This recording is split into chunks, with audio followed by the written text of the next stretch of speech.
Before we begin this video, I recommend that you visit google.com and search for dinardata.com.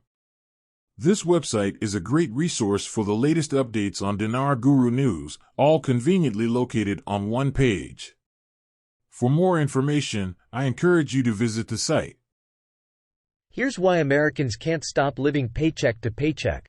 Quote, as of June, 61% of adults are living paycheck to paycheck, with little to no money left over. Almost three-quarters, 72%, of Americans say they aren't financially secure. And more than a quarter said they will likely never be financially secure, according to a survey by Bankrate. Now, banking changes forever. Discover how to double your purchasing power without changing a thing you already do in this 6-minute video. The clock is ticking. I'm fixed on a set time for today.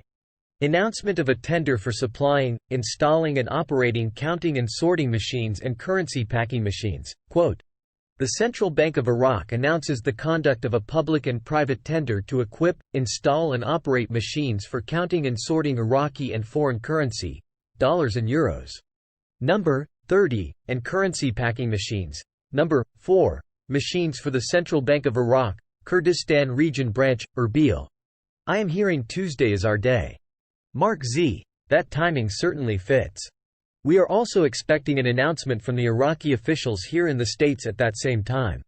Instead of the President of the Republic, the Sudanese participates in the United Nations General Assembly meeting. Quote, Prime Minister Mohammed Shia al-Sudani is scheduled to participate in the annual meeting of the United Nations General Assembly next week. Why would Iran be at the CBI governor's office dealing with international issues? I think you know why. They can't steal anymore. The floor is spotless. It's dinner time. Something is about to happen. And if you are not a dinarguru.com alert list yet, now is a great time to do it. It's free as always and only takes a sec. If you invested in the dinar and spend time on the site, you don't want to miss something very important because you're not on the list. We see Austria is back here in Iraq. They are reopening their embassy here. Their ambassador says due to the security and stability here it leads them to trust and reopen. Frank. Hey, Sudani, how clean is the floor of the CBI, bro? Most of the news we are expecting should start tomorrow or Monday coming out of Iraq. We are expecting a lot of activity tomorrow and Monday. Sources, al-Sudani.